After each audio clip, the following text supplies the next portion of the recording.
Thank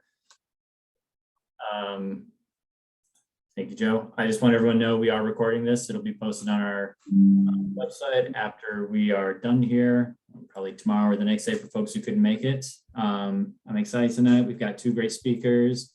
We've got Nadine. She's Park and Ride and TDM Program Coordinator at VDOT. Welcome, Nadine. And we also have Nicholas Rampos. He's the Director for Transportation Operation Programs at COG. Welcome, Nick. So Nadine's going to talk a little bit about park and ride lots, stuff that's going on at VDOT. Nicholas Rampos is also going to speak a little bit about flexible van pooling and other flexible options that they have to offer at COG for van pools. And then it'll be rounded off from me, just kind of giving you an update on things we got in the program and things to look forward to in spring. So with that, we can get right into it. So Nadine, you want to kick us off? Oh, fantastic. My name is Nadine Golgoski, and I'm the Park and Ride Coordinator and TDM Program Coordinator down at VDOT Central Office. I also am a Vanpool rider, so I feel like I'm coming into this conversation representing both ends of the spectrum. So I do a daily 55-mile one-way commute from Fredericksburg to Richmond. So bring a little bit of firsthand experience with me. I put together a little presentation, brief presentation on the Park and Ride program, how it relates statewide, and then a little bit in the Northern Virginia area, and also how we maintain the lots and where to report problems. So I'm going to try to share my screen now to see if I can't get the slideshow up. So just give me a moment.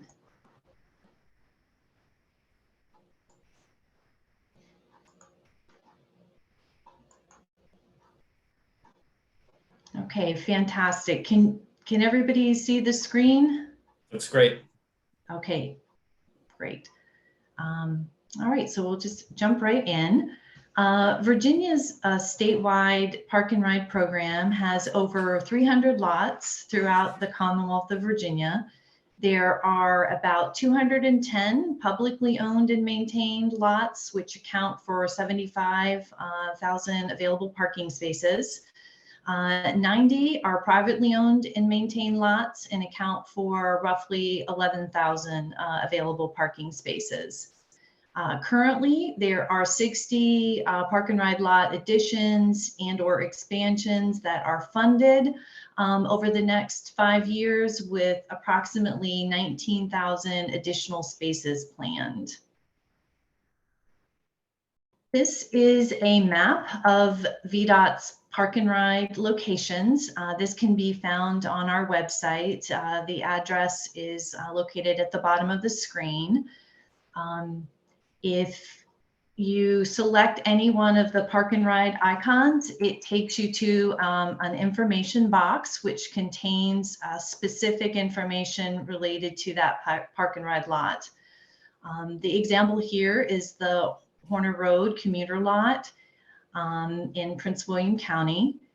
And if you go into the data box a little bit more in detail, you'll find general information on the lot name, the lot address, the jurisdiction that it's in, whether or not overnight parking is allowed, whether there is a fee to park, if there is a fee, what that fee is, if there is lighting in the lot, who the operator is, whether or not there is bicycle parking available, if there's a bicycle rack, what that type is, and also the surface type of the lot.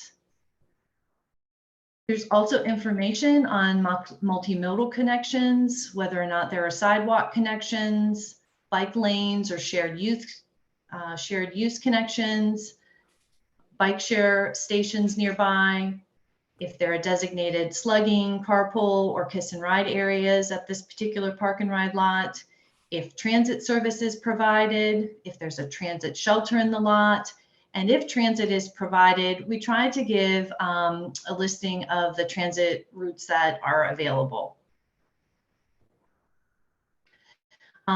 This is a screenshot of our website. The address again is at the bottom. There has recently been a Northern Virginia Park and Ride assessment, which took a close look at 100 park and ride facilities in the Northern Virginia area. I'm sure many of you are already familiar with this study, but if you're not, I would encourage you to take a look at that. In that study, there's a link for a Northern Virginia Park and Ride map. This is a screenshot of what it looks like. It allows you to filter by corridors a little bit better. It also has different map and data layers that can be useful to folks who are looking for transit options. Some of the additional data layers in the Northern Virginia Park and Ride lot information, would include things such as metro lines, VRE lines, dash stops, metro bus, PRTC stops. And those types of facilities wouldn't necessarily be on the statewide map. So this Northern Virginia map does have a great deal of added information for those commuting in the Northern Virginia area. VDOT conducts periodic manual park and ride lot use counts. And our use counts are where we actually take a look at the occupied spaces in a park and ride lot. We do this, on a routine basis, but also as needed for special studies, possibly a corridor study, or if there are citizens' complaints about a particular lot, we'll try to get out and take a look at those lots in more detail. Based on limited recent counts, many lots are below historic counts. The last statewide counts were done in 2016 and 2018. I think there's definitely a correlation between less use of the lots and COVID-19 disruptions to commuters and their the creation of new telework patterns. Nick will probably talk more about this in his presentation, I can imagine. And we're aware that updated counts and assessments are needed, based on these new commuting patterns and these evolving commuter needs. The state maintains a park and ride lot inventory, and this includes all public park and ride lots.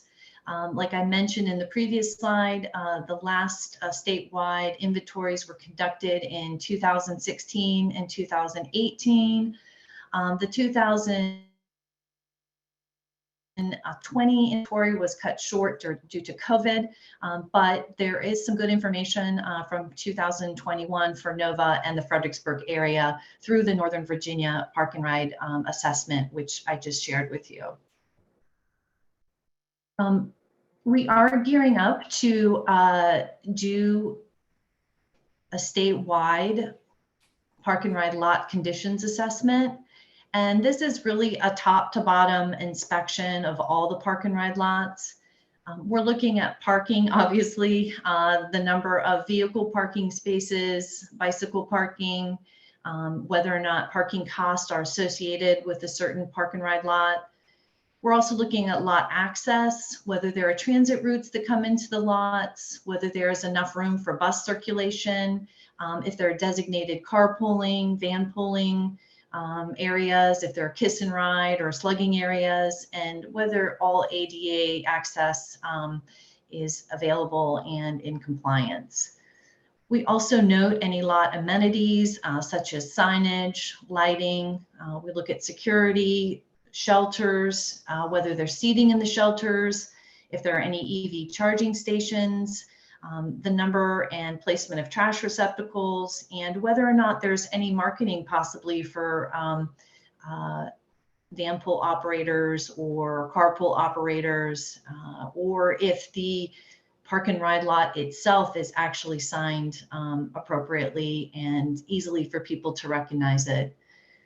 We're also looking at the lot condition, the type of pavement, the condition of the pavement, whether the pavement markings are in good shape, if there's adequate drainage, if it's overall clean and well kept, and any landscaping issues that might be present. Some of the top issues that we have reported to us at central office in terms of the condition of the park and ride lots have to do with trash or litter, overflowing trash receptacles, also trash and litter found around the lot.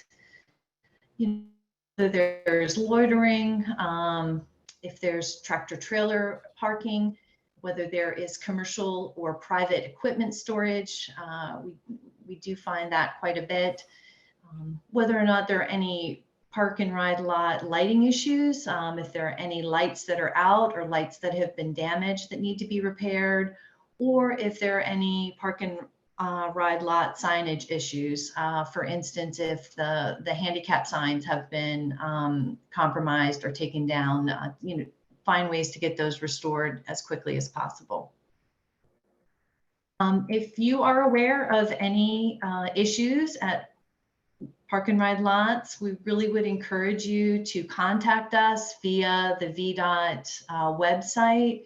If you look at the top of the screen, you can report a problem, or you can call 1-800-367-7623 to report any problems that you see. If you do select the report a problem link, it will take you into a series of questions in order to record the complaint. The first, you just mention what the need is. In terms of a park and ride, you could always click other, which is at the bottom of the screen, to mention that it's a park and ride problem. They'll ask you for the location, the details of the problem, and a contact information.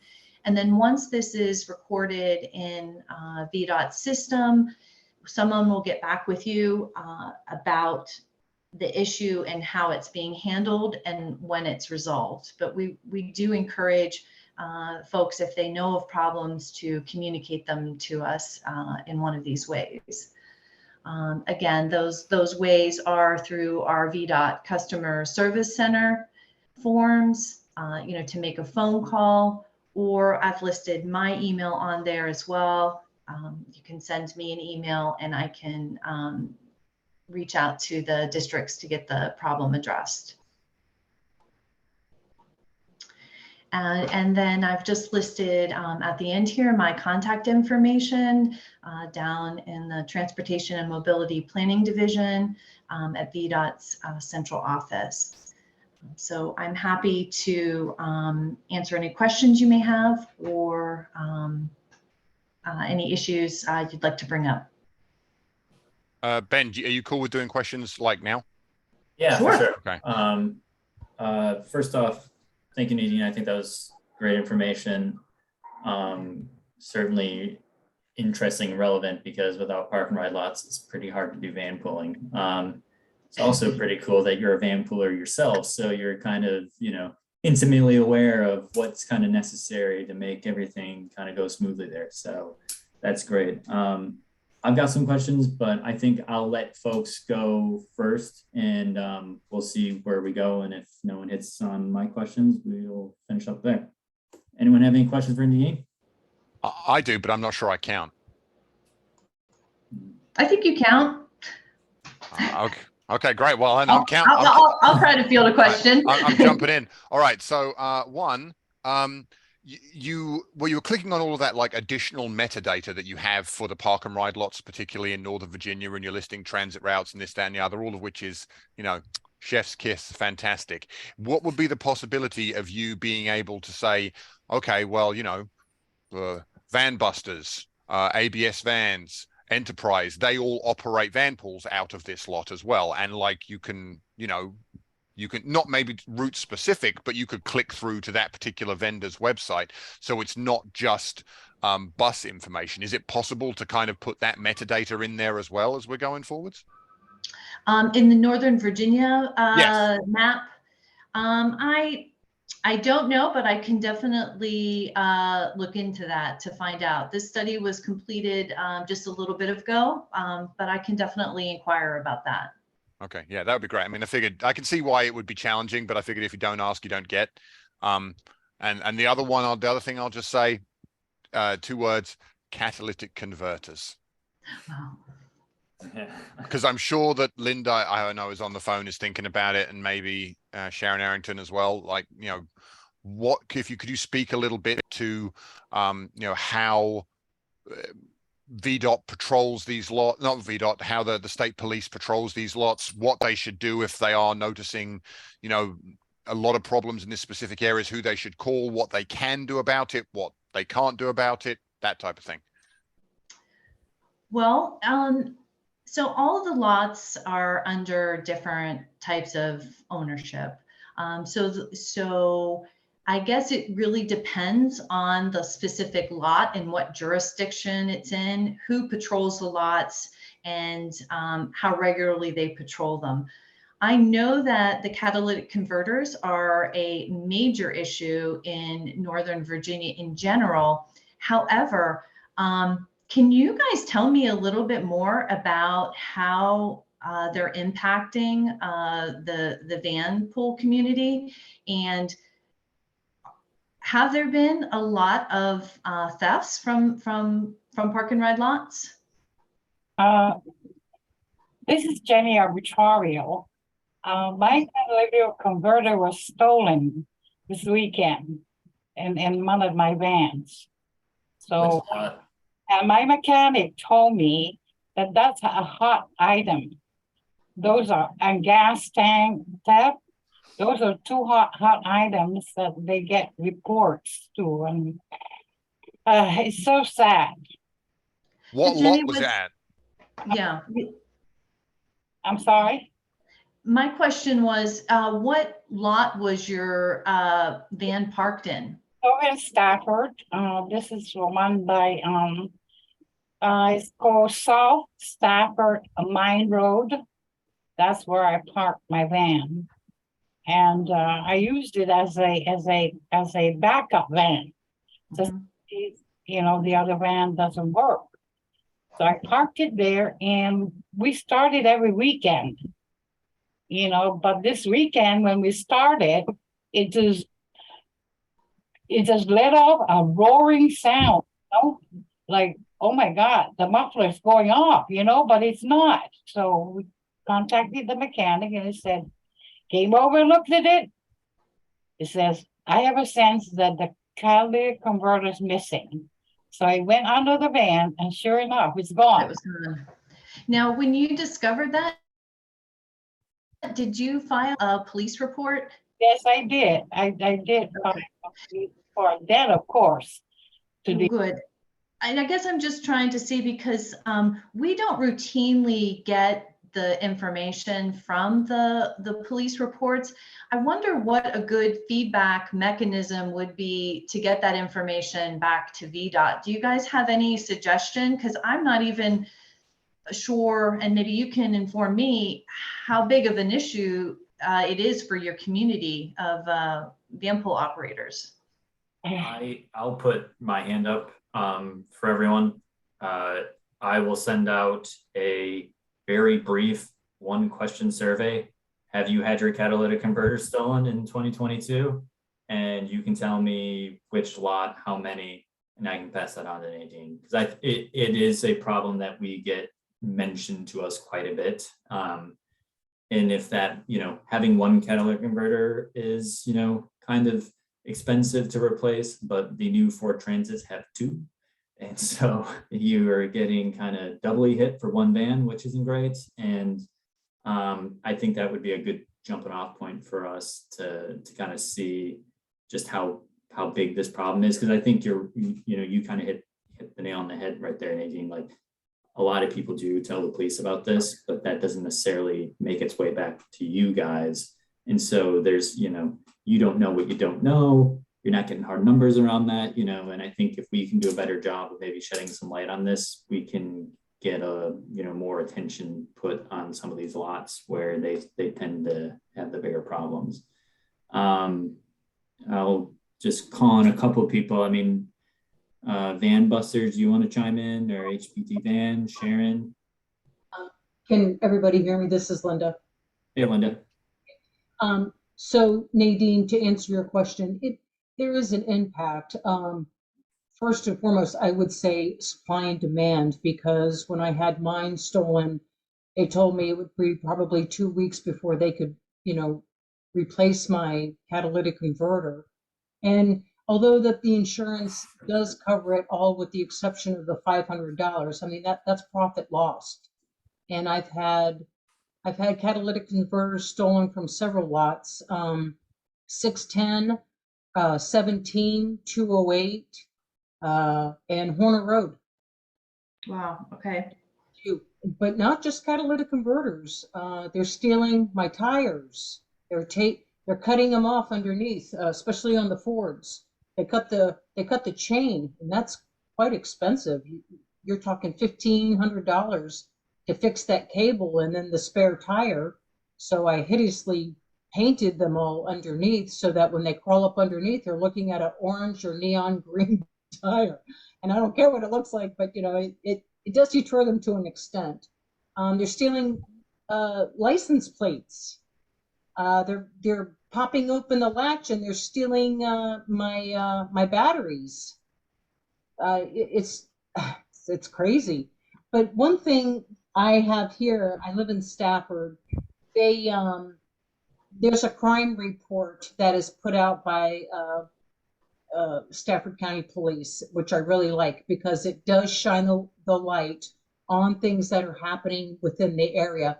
And Commuter Lots is on that report. So it's nice that they are going around more. And I think recently, and everybody probably knows this, there was this big bust, this big sting that they recently got, out of New Jersey, and Channel 4, NBC4 is talking about it today as well, because, they also got a little sting ring going, and they were able to catch some of these thieves. So I'm hoping since it's been coming to light, maybe there'll be lesser amounts of theft going on. Thanks, Linda. I think that's a great point too. There's a cost to replacing the parts, but there's also a cost for the time. And I think everyone's tried to find something to buy online or buy at the store, and you expect to get it in 2 or 3 days, and it's actually 2 to 3 weeks or longer, right? So yeah, the pandemic has definitely made those timelines a little more painful for folks. And so if your van's out of commission for an extended period of time, if you don't have a spare, that's you potentially losing customers, and that's just a whole nother ball of wax. So thanks for those points. Does anyone else want to talk about that, or any other questions? This is Jennifer Hill with HPT Vans, and fortunately for us, it's been a few years ago when we had our catalytic converter stolen from 2 of our vans. The police actually came to our house to tell us that someone had stolen them. So I don't know if someone else had reported it, but that was at the Courthouse Road lot 1 on 208. The vans were sitting there. Now, also, we had license plates stolen from the Fair Farm Walmart. So I know that's not one of your actual lots, but we used to leave our vans there at the Fair Farm Walmart in that parking lot, and we had license plates stolen from there. So again, that wasn't in 2022, so it was a few years ago. So we don't have any data for recent stuff, but recently we did have our vans towed from the Fair Farm Walmart parking lot area. So definitely don't park there. So, and that was one of the questions that I was going to ask was, if in the future, are you looking at a lot in that area for folks that commute down to Dahlgren? There are lot locations highlighted on our website. I'm not sure if that specifically is an area that they're looking to put one, but I can look into that and get back to Ben or get back to you directly about that. Great, thank you. Mhm. Anyone else? Otherwise, I got some questions. Cool. So kind of related to the theft and stuff, do you think the 511 kind of mechanism would be a good way to at least let you guys know of these kind of ongoing problems that they may be running into? So, you know, not just doing a police report, but maybe taking this extra step, you know, if and when they've got the thought process and wherewithal to do that, that would help you guys and, you know, starting to track some of this stuff. It would help tremendously because, you know, we're just not aware of the issue. You know, the police obviously are busy, so they don't necessarily channel this information back to VDOT.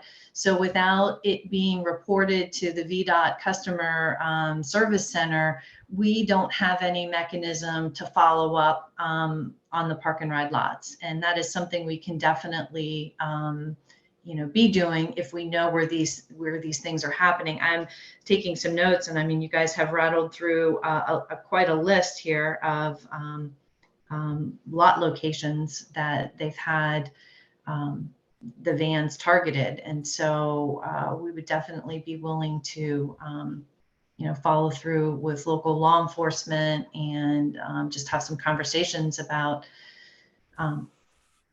patrols and what's being done just to get a better handle on it.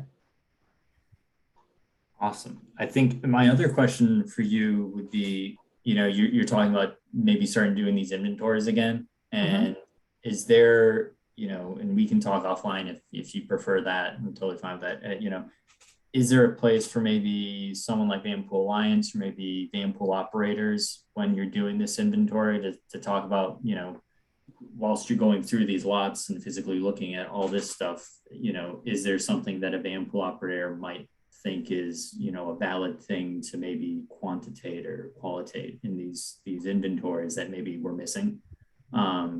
You know, if that's something we could maybe start the discussion on or something, I think that might be good to at least, you know, explore. Yes, yeah, we can definitely explore that. Cool. How long have you been Vanpool? I'm going on my 3rd month, but I do 5 days a week. Oh wow. Okay.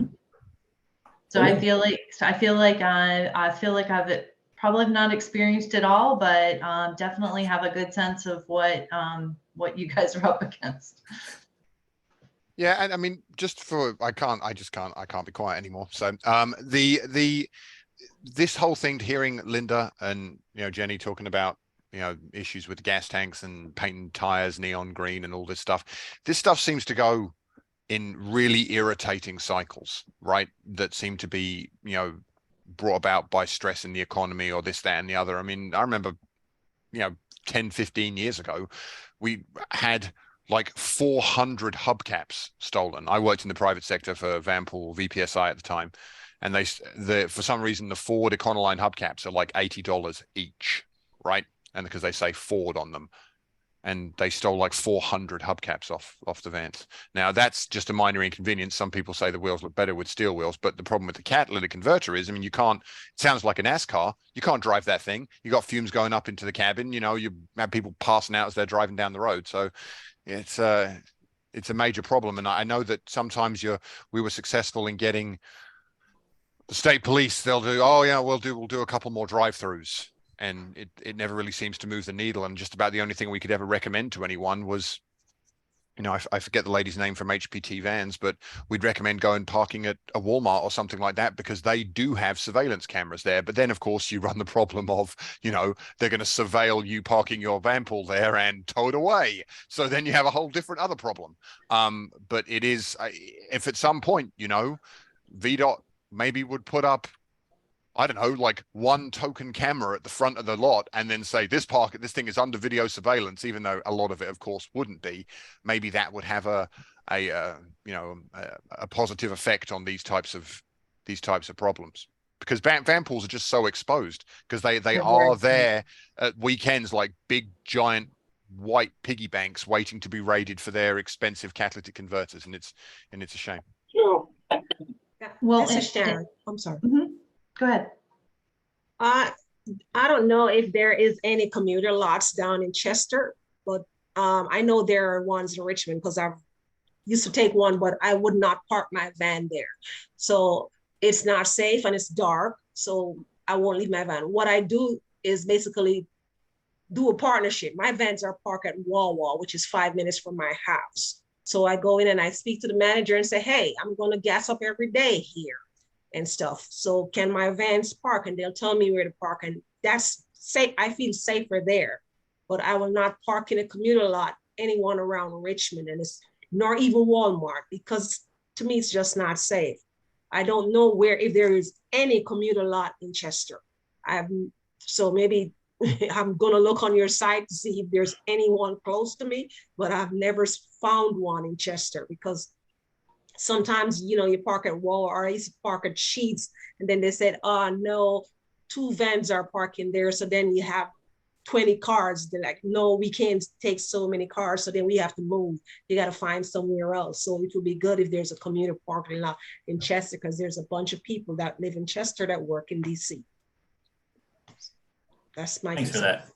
that. And after I'll send the, Nadine and Nick's presentation to everyone here so that they can click on the links and the slides and stuff. So yeah, that virtual map, I've taken a look at it several times. It's great for finding information, see how big lots are and stuff. It's all there. And it's kind of crazy how many park and ride lots there are in Northern Virginia and down in the Richmond area as well. So hopefully you can find one that works for you.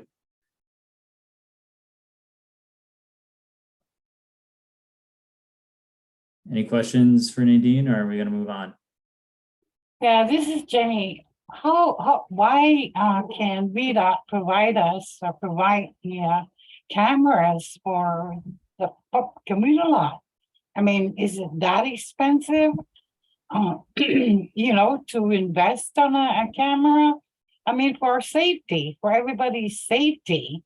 The cops that I talked to today, the sheriff told me to invest in a camera in my car. But, in that way too, that your car is being tampered on or things like that, just like when you have a surveillance camera at your house, so she recommended that, but that's expensive. I mean, Well, and I think what would be useful too is to figure out what lots are being targeted, and in terms of like going through the complaint system, so that we have a better sense of maybe where if there's a trend, or where there are current problems. I know that it is very difficult to get a handle on these things because they are kind of cyclical. And when I look at the numbers for Northern Virginia, I mean, the amount of catalytic converters that have been stolen in the last year has just skyrocketed, and not just from park and ride lots, but from everywhere in the area. So it is definitely an important issue. And if we, like I said, if we can establish some sort of feedback loop where we could get some information on where these things are occurring in which park and ride lots, it would give us a jumping off board to, prioritize the lots that are seeing the most theft occurring. Yeah, and I think, our concerns have been heard from you guys, and this is definitely a good jumping off point for us to start that reporting and get those baseline numbers so that, we can make some good decisions based on where we can get the most bang for our buck. This is kind of where these things start, is conversations with people who are actually involved with this stuff. So that's why this kind of thing is great and important. So I just want to thank Nadine for her time, and thank you guys for some great questions. virtual round of applause. And with that, Thank you for having me. yeah, with that, I think we'll turn it over to Nick Ramphos.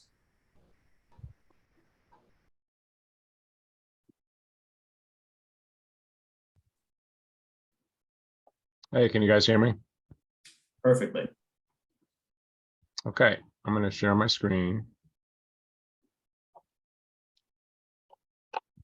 Hopefully you guys can see that.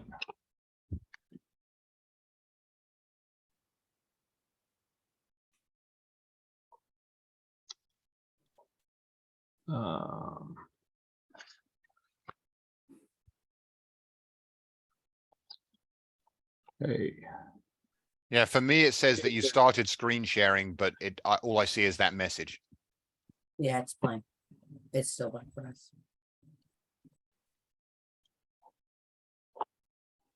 Okay, I think I'm frozen. Can you guys hear me? Yep, I can hear and we can hear you fine.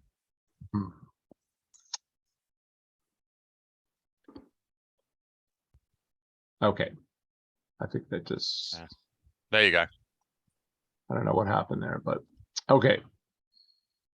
Let's just see if this is going to work. Can you guys see that? Yep. Okay, well, I just wanted to just give folks a little bit of background in the event you didn't know about our flexible van pooling program. As many of you know, prior to the pandemic hitting, there was a relative consistency with folks using, or commuters using van pools. And then once we got through the pandemic, or even during the pandemic, the whole work from home and commuting landscape changed dramatically. And a lot of previous van poolers, may be working from home a couple days a week. And what we found from some of our research is that a lot of them are not just van poolers, but even transit users and carpoolers are pretty much driving alone to work on their commute days. So obviously this is not good for van pooling or ride sharing in general. It's not good for traffic congestion, nor is it good for the environment. So the challenge for the van pool industry and something that we're all, just the folks that are in this industry are faced with, really presented an opportunity for us. So we wanted to change the perception that van pooling or even ride sharing is not a viable commute option with a hybrid schedule. So what we looked to do was facilitate a convenient way for commuters to try van pooling while they were on a hybrid schedule, either in real time or by reserving a seat in advance. And for van pool operators or coordinators that participate in the program, that could potentially increase ridership for the van pools. So what is flexible van pooling exactly? It's a program through Commuter Connections. Again, we want to help van pool operators and coordinators advertise open seats in their van pools to the public. And we're looking to enroll vans in the program so that the public can request to join the van pool either in real time or reserving a seat in advance for a one-time ride on that van. So there are two solutions. One is what we're calling real-time ticketing, and the other one is traditional ticketing. And so when we look at real-time ticketing, the van pool driver activates a mobile application and begins the route. And it notifies the driver of riders that might be available, and the driver sends an invitation to the rider to join the van pool. And then the potential riders searching for active van pools, which all will culminate into a rider receiving an invitation to join that van. So the driver can pick up the rider, and the rider can either accept or reject that ride. It's pretty basic in terms of how it all works. So with real-time ticketing, that features incorporated into our Carpool Now mobile app, which is sponsored through Commuter Connections. So it's Carpool Now is a real-time ride matching app that we introduced just before the pandemic, but we've now changed it so that it would also include flexible van pooling. So it's already compatible for real-time trip monitoring. And the enhancements we made included an ability to register the van pools, as well as a link to our regional ride matching system. So there's a start van pool button, and it's only available to registered van pool drivers or coordinators. And the drivers can offer seats to nearby riders who are currently searching in the mobile app. The cost per seat is programmable by the driver or the coordinator, and riders can accept or reject offers from Vanpool drivers. And then the payment is facilitated externally of the mobile application.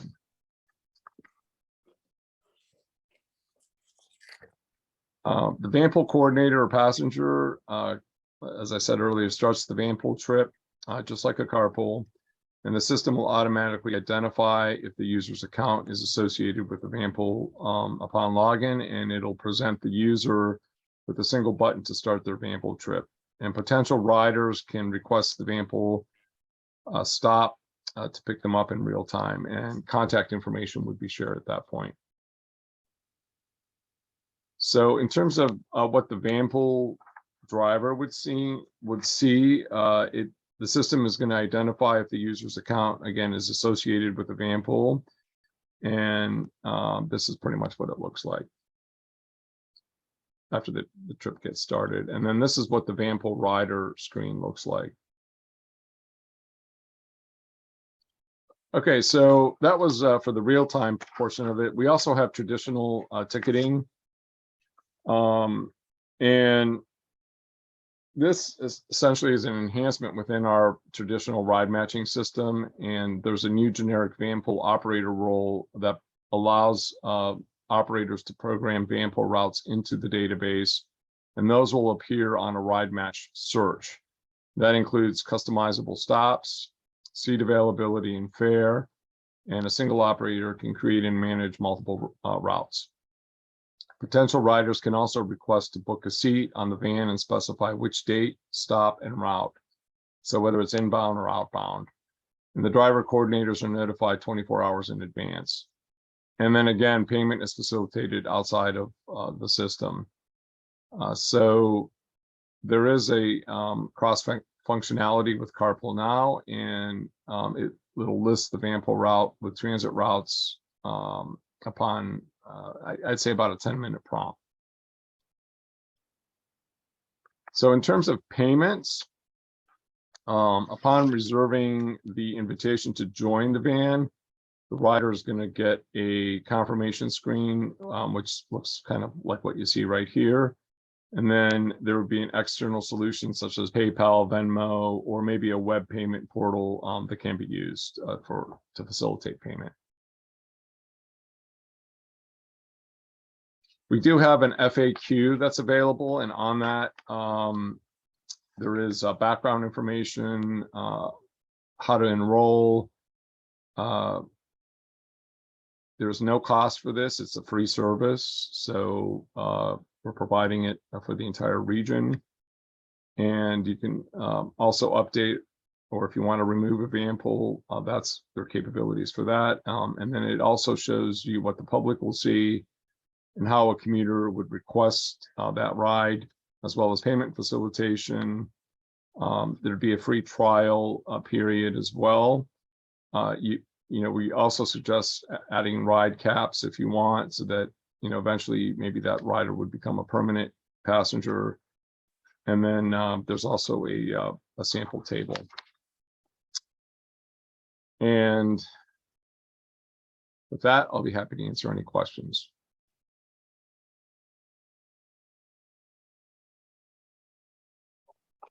Hey Nick, this is Joe.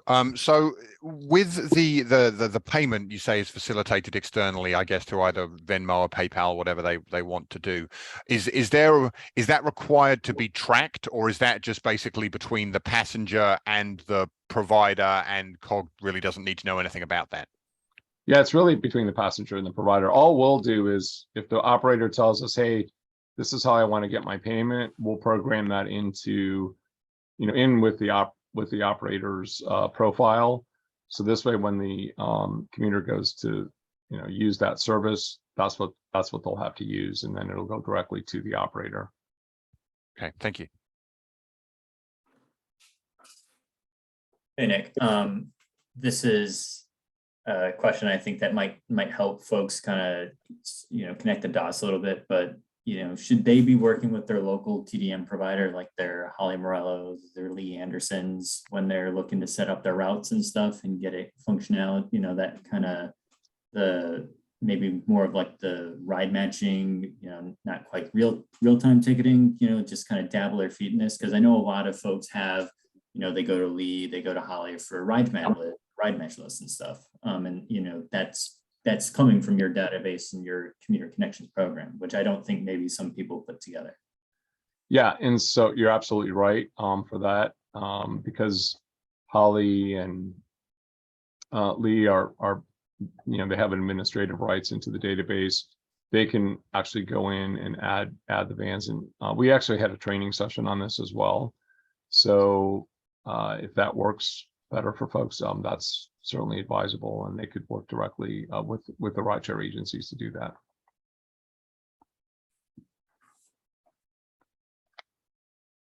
If somebody wants to, also use the real-time ticketing part, there is a form that we have here at Commuter Connections that we would share with the Vanpool operator, and we've already had a few requests for that. So we basically just send that out. You fill out the form, send it back. We may have a few questions for you, but once we receive it, then we'll program that into the app so that you would be visible through Carpool Now. I mean, when I thought about use cases for this, because we talked about flexible van pooling as a concept at previous workshops and stuff, and some people get a little cagey, or they're like, well, I can just go pick up a slug, right? But I think when you're further aflung, maybe even in like the I-66 corridor or something, maybe not going to somewhere downtown DC or something, right? Maybe a more kind of far, like maybe the Mark Center or something like that. I think the real time, kind of aspect to this could really fill a good niche for folks. And certainly if you're hurting for riders on specific routes, this is just another tool to try and get people in, butts and seats, which right now, is kind of the name of the game to keep these van pools on the road. Does anyone have any questions about this, this tool in the toolbox?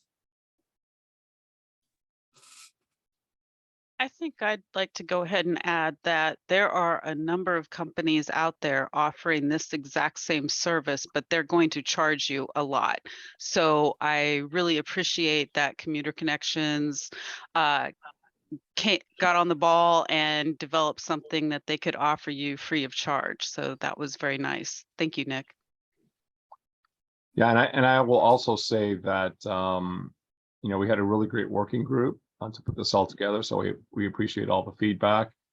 And if anybody's interested, just feel free to reach out to us. You could just call us on our 800 number, or reach out to Lee or Holly, and they can put you in touch with us, or even or Ben, and any of those folks know how to get a hold of us, because we've been really soliciting their feedback on how to develop this.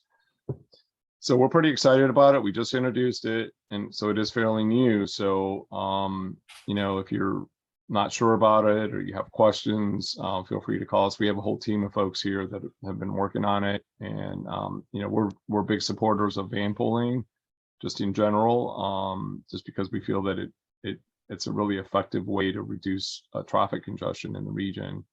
And as many of you know, if you've been out there, the traffic is pretty much back. I mean, I think we're at about 95% of where we were pre-pandemic. And that's because a lot of people are just deciding, hey, I'm only coming in, that 1 or 2 days, and I'm just going to hop in my car and drive. And it's just causing, a lot of traffic issues, particularly in the middle of the week, Tuesdays through Thursdays. Those are really bad days. Yeah, the car traffic is about 90% where it was pre-pandemic, but the truck traffic is more than 110% where it was. So the traffic overall is actually worse than pre-pandemic. Yeah, and I guess I'll just lend my voice further to Ben's statement about, this is, please do consider this part of the toolkit. I know that, traditionally this business is something that is quite month to month. You pay your price, you get your seat. If you use it, you use it. If you don't, you don't. It's predictable and this, that, and the other. And if you, the vendors, talking to you directly, if you can keep your pipelines and your vans full by continuing to do that, more power to you. And I think that's fantastic. But certainly, this tool is just that, to help you deal with somewhat of the new realities as to how van pooling is going to have to work. So I would encourage nobody to reject it kind of out of hand as like, this won't work for me. Look into it. I mean, as Nick and Lee point out, there is no cost involved with this, with the COG version, which is fantastic. So, give it a try, work it, see if it works for you. If it doesn't, well, you haven't lost anything. And if it does work for you, you've gained some operational flexibility, which is extremely desirable in these times. So thank you so much. All right. Thank you, All right, Nick. well, thanks for having me. Appreciate it. I will put, Nick's contact information along with the slides out in an email along with Nadine's. And, I think if people are coming to me looking for riders and stuff, this is certainly something that we're gonna, reach out to you to say, hey, maybe you want to have a more robust conversation with the folks down at Commuter Connections, up at Commuter Connections, and get a more intimate kind of what actually is going on here, because I do think free is not something we hear a lot these days, and this is free to you, and if enough people start using it, there's going to be kind of that critical mass that you'll actually know who's in your van pool versus sometimes folks like not picking up a slug because that's the point of a van pool, who's in the van pool. So there's a little bit more verification involved in something like this. With that, I've got a couple updates for people, and then we take some just general housekeeping questions if you have them. So for me, the I-66 HOT lanes are set to open the end of November. If anyone has been in that corridor, it's kind of something to behold. There is a lot of space dedicated to moving people east and west on that corridor. Before I-66 hasn't been that big of a van pool pooling hotspot because we just didn't have the facilities. So, with these new facilities opening up, I think there's going to be some opportunities. Certainly Vanpool Alliance will be out there where we can to push van pooling and push you guys where we can to get people in vans. And we'll kind of continue doing that how we've always done it. The one thing is we are kind of hearing from a couple of vendors that they have been kind of flagged as a Category 5 vehicle because of their height. So we're trying to get more information on that, and when we do, we'll send it out to the group just so that you know what to expect if you are using those new facilities. Moving on, end of this calendar year, we'll be sending out your vendor stats like we did last year for the first time. Something that we're going to be able to give you guys too this year, which is a little different, is how much carbon emissions you reduced by having all your van poolers. May not be something that's not that interesting to you. However, as much as we can kind of give you stats and stuff like that, it gives you marketing materials that maybe you didn't have before. So maybe for your more green, conscientious people, that might be something that gets them into a van pool. Another thing to look out for, Janae is going to be sending out something to you guys at the end of November just kind of housekeeping stuff. So sending out route and vehicle lists just to confirm stuff like, do we have the right commuter lot? Do we have the right departure time? Is the cost correct? Hey, is this vehicle still in your fleet? We've not done that in a while. I think since the pandemic really started, we've not really done kind of a housekeeping, tidying up of our database. And the better our database is, the more pertinent it'll be when people come to our website looking for van pools to get into, which is just better for you guys, because then we put them on to you when they do look, say that I matched for van busters or I matched for whomever, and then we can give you guys, the potential lead.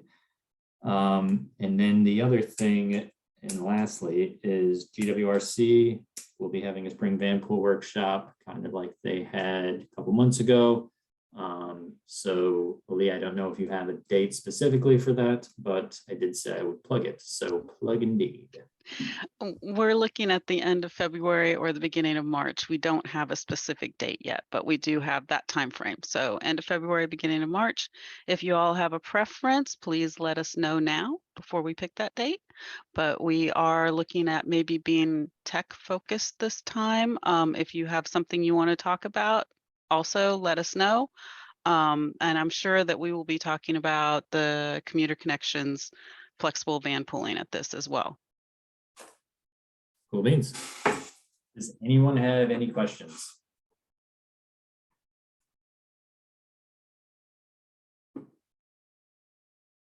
All right, I will give you back 30 minutes of your lovely evenings. I hope you do great things with it.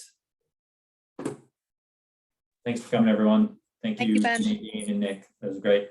Good job, guys. Have a nice evening, everyone. Thank you. Have a good night. Thank you.